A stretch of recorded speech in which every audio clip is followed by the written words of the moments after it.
ಇಲ್ಲ ಈಗ ತೊಂದರೆ ಅಂತೂ ಇದೆ. ಈ ಬೆನ್ನಿ ಹಳ್ಳ ಆಮೇಲೆ ತುಪ್ಪರಿ ಹಳ್ಳ ಏನಿದೆ ನಮಗೆ ಯಾವಾಗಲೂ, ಯಾಕಂದರೆ ಇದಕ್ಕೆ ಒಂದು ಕ್ಯಾಚ್ಮೆಂಟ್ ಏರಿಯಾ ಅಲ್ಲ. ಬೆಲ್ಗಾಮ್ಲಿಂದ ಹಿಡಿದು ಶಿಗ್ಗಾವ್ಲಿಂದ ಹಿಡಿದು ಕುಂದಗೋಳಿಂದ ಹಿಡಿದು ಹಾವೇರಿಯಿಂದ ಹಿಡಿದು ಗದಗ್ಲಿಂದ ಹಿಡಿದು ಇವೆಲ್ಲ ಸಂಪೂರ್ಣ ಕ್ಯಾಚ್ಮೆಂಟ್ ಏರಿಯಾ. ನೀರು ಇಲ್ಲಿಗೆ ಬರ್ತಕ್ಕಂಥದ್ದು. ಲಾಸ್ ಆಫ್ ಲೈಫ್ ಆಗಬಾರ್ದು, ವಿಶೇಷವಾಗಿ ಲಾಸ್ ಆಫ್ ಲೈಫ್ ಆಗಬಾರ್ದು, ಅವೇರ್ನೆಸ್ ಆಗಬೇಕು ಅನ್ನೋದಕ್ಕೆ ಬಂದಿರತಕ್ಕಂಥದ್ದು ಒಂದು. ಎರಡನೇದು, ಇನ್ನು ಮಳೆ ಇವತ್ತಿಗೆಲ್ಲ ಇನ್ನು 3 ತಿಂಗಳ ಮಳೆಗಾಲ ಇರತಕ್ಕಂಥದ್ದಿದೆ.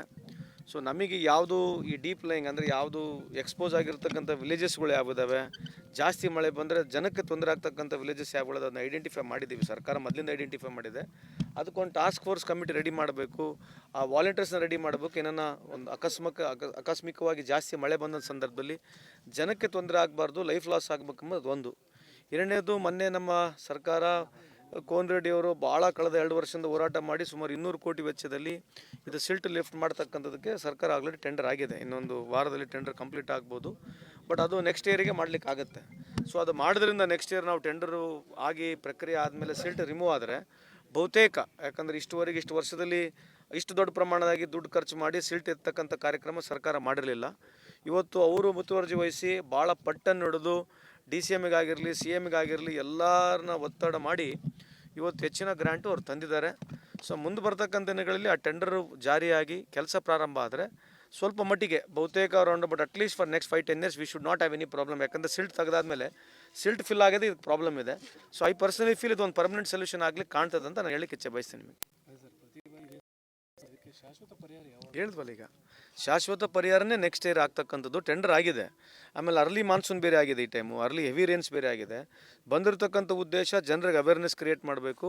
ನಿನ್ನೆ ನಾವು ಮೀಟಿಂಗ್ನಲ್ಲಿ ಟಾಸ್ಕ್ ಫೋರ್ಸ್ ಕಮಿಟಿ, ಏನು ನಮ್ಮ ಈ ಫೈರ್ ಡಿಪಾರ್ಟ್ಮೆಂಟ್ ಇದೆ ಅವ್ರ ನೇತೃತ್ವದಲ್ಲಿ ಒಂದು ಟಾಸ್ಕ್ ಫೋರ್ಸ್ ಕಮಿಟಿ ರೆಡಿ ಮಾಡಿ ಎಲ್ಲಿ ಬೋಟ್ ಹಾಕಬೇಕು, ಯಾರಿಗೆ ಲೈಫ್ ಸೇವಿಂಗ್ ಜಾಕೆಟ್ಸ್ ಬೇಕಾಗ್ತವೆ, ಎಷ್ಟು ಜನ ಇದ್ದಾರೆ, ಅದರ ಬಗ್ಗೆ ಒಂದು ಸ್ವಲ್ಪ ಓವರಾಲ್ ಡೀಟೇಲ್ ಆಗಿ ನಾವು ಇವತ್ತು ಸ್ಟಡಿ ಮಾಡಿಬಿಟ್ಟು ಗ್ರಾಮ ಪಂಚಾಯತಿ ವೈಸು ಎಲ್ಲಿ ಭಾಳ ಎಫೆಕ್ಟ್ ಆಗ್ತಕ್ಕಂಥ ವಿಲೇಜಸ್ಗಳಿದ್ದಾವೆ ಅದನ್ನು ಕಾನ್ಸಂಟ್ರೇಟ್ ಮಾಡ್ಲಿಕ್ಕೆ ಬಂದಿದ್ದೀವಿ.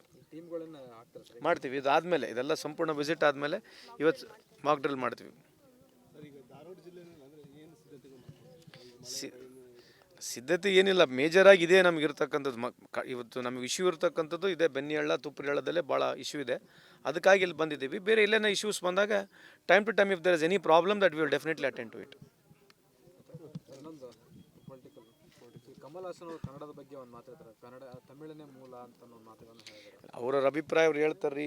ನಾವು ಕರ್ನಾಟಕದವರು, ನಾವು ಕನ್ನಡಿಗದವರು. ನಮಗೆ ನಮ್ಮ ನೆಲ ಮೇಲೆ, ನಮ್ಮ ಏನು ಲ್ಯಾಂಗ್ವೇಜ್ ಮೇಲೆ, ನಮಗೆ ಅದರ ಮೇಲೆ ಅಭಿಮಾನ ಇದೆ. ಅವ್ರು ಹಂಗೆ ಮಾತನಾಡಿರ್ತಕ್ಕಂಥದ್ದು ಏನು ನಾನು ನೋಡಿಲ್ಲ.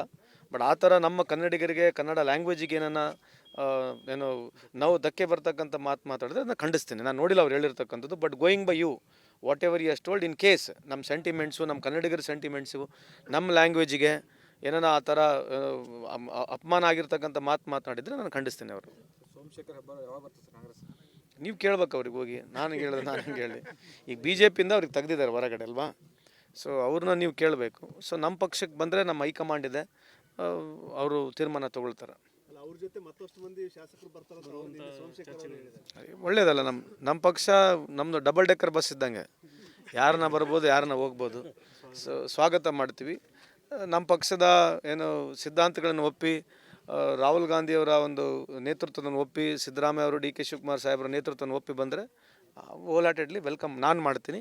ಅದನ್ನು ತೊಗೋಬೇಕೋ ತೊಗೋಬಾರ್ದು ಪಕ್ಷದ ಮುಖಂಡರು ತೀರ್ಮಾನ ಮಾಡ್ತಾರೆ. ಜೋಶಿ ಅವ್ರ ಮೇಲೆ ತಮ್ಮ ಮೇಲೆ ಒಂದು ಗಂಭೀರ ಆರೋಪ ನನ್ನ ಮೇಲೆ ಮಾಡಲೇಬೇಕಲ್ಲ ಸಾಹೇಬರು. ತಮ್ಮ ಮಾನಸಿಕ ಸ್ಥಿಮಿತವನ್ನು ಕಳ್ಕೊಂಡ್ರ ರೀತಿ ಮಾತಾಡ್ತಾ ಇದ್ದಾರೆ ಸುತ್ತೋಸ್ಲಾಡೋರು ಎಲ್ಲ. ಅಲ್ಲ, ನಮ್ಮ ಮಾನಸಿಕ ಈಗ ಅವರು ಏನಾಗಿದೆ ಅಂತಂದರೆ 11 ವರ್ಷ ಅವ್ರು ಅಧಿಕಾರದಲ್ಲಿದ್ದಾರೆ. ಅವ್ರಿಗೇನಾಗಿದೆ, ಅವ್ರ ವಿರುದ್ಧವಾಗಿ ಏನೋ ಒಂದು ಮಾತು ಹೇಳಬಾರ್ದು. ಯಾರನ್ನ ವಿರುದ್ಧವಾಗಿ ಅವ್ರಿಗೆ ಏನೋ ಒಂದು ಮಾತು ಹೇಳ್ಬಿಟ್ರೆ ಎಲ್ಲರೂ ಇದೇ ರೀತಿಯಾಗಿ ಅಲಿಗೇಷನ್ ಮಾಡ್ತಾರೆ. ಇವತ್ತು ಈ ದೇಶದ ಪರಿಸ್ಥಿತಿ ಬಗ್ಗೆ ಚರ್ಚೆ ಮಾಡೋಕ್ಕೆ ಭಾಳ ಸರಿ ಕರೆದೀವಿ ನಾವು, ಕರೆಕ್ಟ್ ಅಲ್ಲನ್ರಿ? 1 ವರ್ಷದಿಂದ ಕರಿತಾ ಇದ್ದೀವಲ್ಲ. ಒಂದು ಅಜೆಂಡಾ ನೀವೇ ಸೆಟ್ ಮಾಡಿಬಿಡ್ರಿ, ಮಾಧ್ಯಮದವರು ನೀವೇ ಅಜೆಂಡಾ ಸೆಟ್ ಮಾಡಿರಿ. ಅದೇ ಅಜೆಂಡಾ ಬಗ್ಗೆ ಮಾತಾಡೋಣ, ಬೇರೆ ಏನು ಬೇಡ. ಒಂದು 5 ಅಜೆಂಡಾ ಅವ್ರು ತರಲಿ, 5 ಅಜೆಂಡಾ ನಾವು ತರೋಣ. UPA 1, UPA 2, NDA 1, NDA 2 ಕಳೆದ 2004ರಿಂದ 2014 ಇಸ್ವಿನಲ್ಲಿ ಆಗಿರ್ತಕ್ಕಂಥ ಕಾರ್ಯಕ್ರಮಗಳು, ಇದು 2014ರಿಂದ 2025 ಇಸ್ವಿನಲ್ಲಿ ಆಗಿರ್ತಕ್ಕಂಥ ಕಾರ್ಯಕ್ರಮಗಳು. ಇದ್ರ ಬಗ್ಗೆನೇ ಚರ್ಚೆ ಮಾಡೋಣ. 5 ತೊಗೊಳೋಣ, ಜಾಸ್ತಿ ಬೇಡ. ಒಂದಕ್ಕೊಂದು ನೀವೇ ಕೂತ್ಕೊಳ್ರಿ. ನಾವು ಒಂದು ನಿಮಗೆ ಹೇಳ್ತೀವಿ, ನೀವು ಅವ್ರನ್ನ ಕೇಳ್ರಿ. ಅವ್ರು ಹೇಳಿದ್ದು ನೀವು ನಮ್ಮನ್ನು ಕೇಳ್ರಿ. ಹಿಂಗೆ ಮಾಡ್ಕೊಂತ ಹೋದ್ರೆ ಸ್ವಲ್ಪ ಬೈಲಿಗೆ ಬರ್ತಾರೆ. ಅವ್ರು ಬರೋದು ಆರ್ಕೆ ಉತ್ತರ ಕೊಡೋದು, ಹೋಗ್ಬಿಡೋದು, ಆರ್ಕೆ ಉತ್ತರ ಕೊಡೋದು, ಹೋಗೋದಾದರೆ ಸ್ವಲ್ಪ ಅವ್ರಿಗೆ ವಜ್ಜೆ ಭಾಳ ಆಯ್ತು ಮೇಲಿಂದ. ಸೌಕಾರ ಪಾರ್ಟಿ ಅದು. ಸೊ ಎಲ್ಲ ಗ್ರಿಪ್ನಲ್ಲಿ ಇರ್ತಕ್ಕಂಥ ಪಾರ್ಟಿ, ಹಂಗಾಗಿ ಸ್ವಲ್ಪ ಮೈಲೇಜ್ ಇದೆ ಅವರಿಗೆ ಅಷ್ಟೇ. ಮೋದಿಯವ್ರನ್ನ ಬೈಯೋದೇ ಒಂದು ಕೆಲಸ ಮಾಡ್ಕೊಂಡಿದ್ದಾರೆ. ನೋಡ್ರಿ, ನಾನು ಮೋದಿ ಸಾಹೇಬ್ರಿಗೆ ಇವತ್ತುವರೆಗೆ ಬೈದಿಲ್ಲ. ನಾವು ಪ್ರಶ್ನೆ ಕೇಳ್ತಾ ಇದ್ದೀವಿ. ಅವ್ರಿಗೇನು ಪ್ರಾಬ್ಲಮ್ ಅಂದರೆ ಪ್ರಶ್ನೆ ಕೇಳಬಾರ್ದು. ಮೋದಿಯವರು ಈ ದೇಶದ ಅವರೊಬ್ಬರು ನಾಗರಿಕರು, ನಾನು ಒಬ್ಬ ನಾಗರಿಕನೇ, ಪ್ರತಿಯೊಬ್ಬರು ಈ ದೇಶದಲ್ಲಿ ಎಲ್ಲ ನಾಗರಿಕರು. ಅವರು ಈ ದೇಶದ ಪ್ರಧಾನಮಂತ್ರಿ, ನಮ್ಮ ಪ್ರಧಾನಮಂತ್ರಿನೇ ಅವರು. ಪ್ರಶ್ನೆ ಕೇಳಬಾರ್ದಂದ್ರೆ ಇದೇನು ಸಮಸ್ಯೆ? ಪ್ರಶ್ನೆ ಕೇಳಿದ ತಕ್ಷಣ ಮೈ ಮೇಲೆ ಮುಗೆ ಬೀಳೋದು ಇದೇನು ಅರ್ಥ? ಇವ್ರು ಯಾರಿಗೆ ಬೇಕಿದ್ರು ಈಗ ಮುಗ್ಗ ಸಿಂಗ್ಲರಾಗಿ ಮಾತಾಡ್ಬೋದು. BJP ನಾಯಕರು ಈಗ ನೆಹರು ಬಗ್ಗೆ ಸಿಂಗ್ಲರಾಗಿ ಮಾತಾಡ್ಬಿಡ್ಬೋದು. ನೆಹರು ಸಾಹೇಬರು ಇವತ್ತಿಗೂ ನೆಹರು ಬಗ್ಗೆ ಸಿಂಗ್ಲರಾಗಿ ಮಾತಾಡ್ಬಿಡ್ಬೋದು, ಹೆಂಗೆ ಬೇಕಾದಂಗೆ ಮಾತಾಡ್ಬೋದು. ನಾವು ಇವತ್ತುವರೆಗೆ ಪ್ರಶ್ನೆ ಬಿಟ್ಟರೆ ಬೇರೆ ಏನನ್ನು ಕೇಳಿದ್ದೀವ? 29,000 ಇರ್ತಕ್ಕಂಥ ಬಂಗಾರ 90,000 ರೂಪಾಯಿ ಯಾಕಾಯಿತು? 56 ರೂಪಾಯಿ ಇರ್ತಕ್ಕಂಥ ಡಾಲರು 90 ರೂಪಾಯಿ ಯಾಕಾಗಿದೆ? 8.4% ಇರ್ತಕ್ಕಂಥ GDP 5.3% ಯಾಕಾಗಿದೆ? 55 ಲಕ್ಷ ರೂಪಾಯಿ ಇರ್ತಕ್ಕಂಥ ಸಾಲ 225 ಲಕ್ಷ ರೂಪಾಯಿ ಯಾಕಾಗಿದೆ? 76ನೇ ಸಾಲಿನಿರ್ತಕ್ಕಂಥ ನಮ್ಮ ಏನು ಪಾಸ್ಪೋರ್ಟು ಇವತ್ತು 146ನೇ ಸ್ಥಾನಕ್ಕೆ ಹೋಗಿದೆ. GDP 4 ಟ್ರಿಲಿಯನ್ ಮುಟ್ಟಿದ್ರು ಕೂಡ ಇವತ್ತು ನಮ್ಮದು ಪರ್ ಕ್ಯಾಪಿಟಲ್ ಇನ್ಕಮ್ 146 ಸ್ಥಾನದಾಗಿದೆ. ಇದು ಒಳ್ಳೆ ಪ್ರಶ್ನೆ ಅಲ್ಲ ಕೇಳೋದು? ಈ ಪ್ರಶ್ನೆ ಕೇಳಬಾರ್ದಾ? ಮೋದಿಯವ್ರಿಗೆ ಬೈದ್ರೆ ಹೈಲೈಟ್ ಆಗ್ತಾರಂತ ಮೋದಿ ಅಲ್ಲ ರೀ, ನಿಮ್ಮ ಮಾಧ್ಯಮಗಳೆಲ್ಲ ತೆಗೆದು ನೋಡ್ರಿ, ಯಾರಿಗೆ ಬೈದೀವಿ ನಾವು? ಎಲ್ಲ ನಮ್ಮ ಮೋದಿ ಸಾಹೇಬ್ರಿಗೆ ಬೈದಿರ್ತಕ್ಕಂಥ ನಿದರ್ಶನ ಇದೇ. ಪ್ರಶ್ನೆ ಬಿಟ್ಟು ಬೇರೆ ಏನೇ ಕೇಳಿದ್ವಾ ಏನ್ರಿ? ಏನನ್ನ ಪ್ರಶ್ನೆ ಬಿಟ್ಟರೆ ಬೇರೆ ಏನೇ ಕೇಳಿದೀವಿ? ಅವ್ರಿಗೇನಂದರೆ ಮೋದಿ ಸಾಹೇಬ್ರಿಗೆ ಪ್ರಶ್ನೆ ಕೇಳಬಾರ್ದು. ಯಾಕಂದರೆ ಈ ದೇಶದಲ್ಲಿ ಒಬ್ಬರನ್ನ ದೇವರು ಮಾಡಿ ನಿಂದಿಸ್ಬಿಟ್ಟಾರೆ ಅವರು. ಈ ದೇಶಕ್ಕೆ BJP ಅನಿವಾರ್ಯ ಅಲ್ಲ, ಕಾಂಗ್ರೆಸ್ ಅನಿವಾರ್ಯ ಅಲ್ಲ. ಈ ದೇಶ ಪ್ರತಿಯೊಬ್ಬರದಿದೆ. BJPಯವರು ಅವ್ರ ಮನೆಯಿಂದ ರೊಕ್ಕ ತಂದು ಹಾಕಂಗಿಲ್ಲ, ಕಾಂಗ್ರೆಸ್ನವ್ರ ಮನೆಯಿಂದ ರೊಕ್ಕ ತಂದು ಹಾಕಂಗಿಲ್ಲ. ಈ ದೇಶದ ಪ್ರಗತಿ ಆಗಬೇಕು, ರೈತರಿಗೆ ಅನುಕೂಲ ಆಗಬೇಕು, ಯುವಕರಿಗೆ ಅನುಕೂಲ ಆಗಬೇಕು. ಮೊನ್ನೆ ಒಂದು ರೈಲ್ವೆ ಜಾಬಿಗೆ ಕರೆದಿದ್ದಾರೆ ಕೇಂದ್ರ ಸರ್ಕಾರ. ಇರತಕ್ಕಂಥದ್ದು 33,000 ಅಪ್ಲಿಕೇಶನ್ ವೇಕೆಂಟ್ ಇದೆ. 1,10,00,000 ಜನ ಅಪ್ಲಿಕೇಶನ್ ಹಾಕಿದ್ದಾರೆ. ಇದ್ರ ಬಗ್ಗೆ ಚರ್ಚೆ ಬೇಡ? ಇದ್ರ ಬಗ್ಗೆ ಚರ್ಚೆ ಬೇಡ ಏನ್ರಿ? ಸೊ ನಾವು ಹೇಳ್ತಕ್ಕಂಥದ್ದು ಏನು ಸ್ಥಿತಿಗಳಿದಾವೆ ಅದ್ರ ಬಗ್ಗೆ ಚರ್ಚೆ ಮಾಡಬೇಕು. ಯಾವುದೇ ಒಂದು ಸಂದರ್ಭದಲ್ಲಿ ಏನಾಗೋದು ವೈಯಕ್ತಿಕವಾಗಿ ಬಂದ್ಬಿಡೋದು. ಏನೇ ಅವ್ರಿಗೆ ಒಂದು ಪ್ರಶ್ನೆ ಕೇಳ್ರಿ ವೈಯಕ್ತಿಕವಾಗಿ ಬಂದ್ಬಿಡೋದು. ವೈಯಕ್ತಿಕವಾಗಿ ನೀವು ಯಾಕೆ ಬರ್ತೀರಿ ನಮ್ಮ ಮೇಲೆ? ನಾವೇನು ವೈಯಕ್ತಿಕವಾಗಿ ಮಾತಾಡಿವಾ?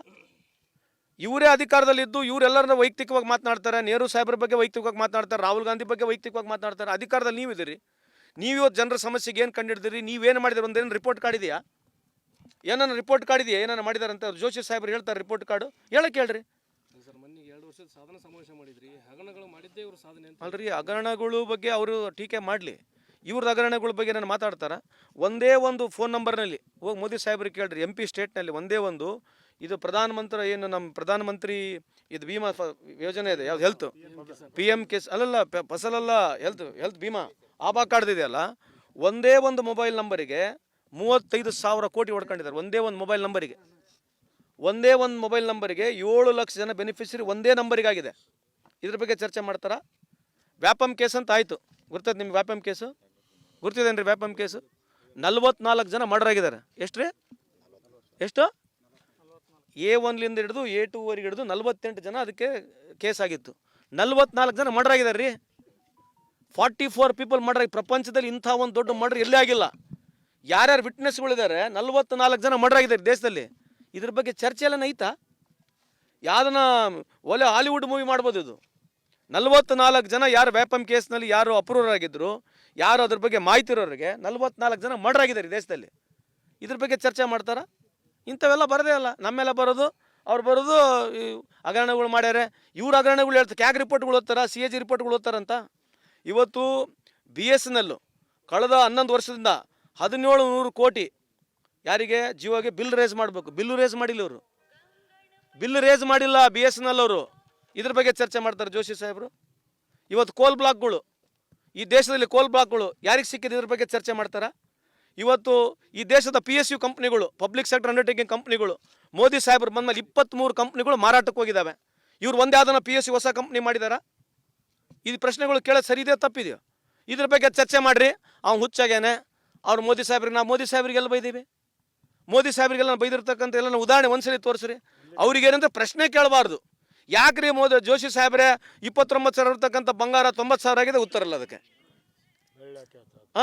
ಏನು ಕೇಳಬಾರ್ದು? ಆಯಿತು, ನಿಮ್ಮ ಬಂದಾಗ್ಲಿಂದ IIT ಎಷ್ಟಾಗಿದ್ದಾವೆ, IIMಗಳು ಎಷ್ಟಾಗಿದ್ದಾವೆ, ಎಷ್ಟು ಜನಕ್ಕೆ ಕೆಲಸ ಕೊಟ್ಟಿರಿ? ಇಂಥ ವಿಚಾರಗಳು ಏನು ಮಾತಾಡಬಾರ್ದು ಅವರಿಗೆ. ಏನೇ ಒಂದು ವಿಚಾರ ಮಾತಾಡಿದ್ರೆ ಅವರಿಗೆ ನಮ್ಮ ಮೇಲೆ ಪರ್ಸನಲಾಗಿ ಮಾತನಾಡೋದು ಬಿಟ್ಟರೆ ಬೇರೆ ಏನು ಉಳಿದಿಲ್ಲ. ಈ ದೇಶ ಧೂಳಿಪಟ ಎದ್ದೋಗಿ, ಧೂಳಿಪಟ. ಈ ದೇಶದಾಗ ಏನು ಉಳಿದಿಲ್ಲ. ಇವತ್ತೇ $4 ಟ್ರಿಲಿಯನ್ ಮುಟ್ಟಿದೆ ಅಂತ ಹೇಳ್ತಾರಲ್ಲ. ಇವತ್ತು ಪರ್ ಕ್ಯಾಪಿಟಲ್ ಇನ್ಕಮ್ ಈ ದೇಶದಲ್ಲಿ ಇರ್ತಕ್ಕಂಥದ್ದು 146 ಸ್ಥಾನದಲ್ಲಿದ್ದೀವಿ. ಇವತ್ತು $4 ಟ್ರಿಲಿಯನ್ ಇದ್ದು ನಾವು 4ನೇ ಸ್ಥಾನದಲ್ಲಿದ್ದರೂ ಕೂಡ GDPನಲ್ಲಿ ವರ್ಲ್ಡ್ GDP ನಲ್ಲಿ ಮೊದಲನೇ ಇರತಕ್ಕಂಥದ್ದು ಅಮೇರಿಕ ಇದೆ. ಇಟ್ಸ್ ಅರೌಂಡ್ ಅಬೌಟ್ $30 trillion ಇದೆ. ಚೈನಾ ಅರೌಂಡ್ $20 trillion ಇದೆ. ಚೈನಾಗೆ ನಮಗೆ ಕಂಪೇರ್ ಮಾಡ್ಕೊಂಡು ನೋಡ್ರಿ, ನಾವು $4 trillion ಇದ್ದೀವಿ. ಇವರು ಭಾಳ ಹೆಗ್ಗಳಿಕೆಯಿಂದ $4 trillion ಅಂತೆಲ್ಲ ಟ್ವೀಟ್ ಮಾಡ್ಕೊಳ್ತಿದಾರಲ್ಲ. If you are $4 trillion, why China is $20 trillion? ಇದ್ರ ಬಗ್ಗೆ ಚರ್ಚೆ ಬೇಡ ಮಾತಾಡೋದು. ಚರ್ಚೆ ನಾವು ಚೈನಾ ನಾವು ಸೇಮ್ ಅಲ್ವಾ ಇರೋದು ಪಾಪ್ಯುಲೇಷನು? ಚೈನಾ ನಾವು ಸೇಮ್ ಪಾಪ್ಯುಲೇಷನ್ ಇದ್ದೀವಿ. ಅವ್ರು ಯಾಕೆ $20 trillion ಇದ್ದಾರೆ?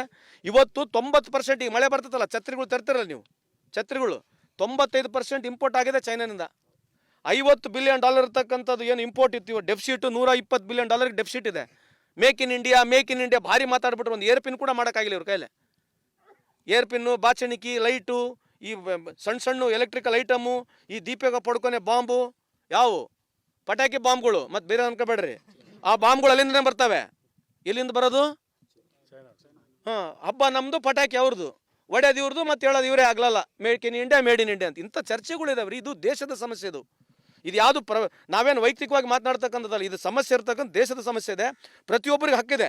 ಅವ್ರು ಪ್ರಶ್ನೆ ಕೇಳಬಾರ್ದು, ಪ್ರಶ್ನೆ ಕೇಳಿದ್ರೆ ಮುಗಿಯ ಬೀಳೋದು, ಈ ಥರ ಮಾತಾಡಿದ್ರೆ ಅವ್ರಿಗೆ ದೇವ್ರು ಒಳ್ಳೇದು ಮಾಡಲಿ ಅಂತ ಹೇಳಕ್ಕೆ ಇಚ್ಛೆ ಬಯಸ್ತೇನೆ. ನಮಸ್ಕಾರ.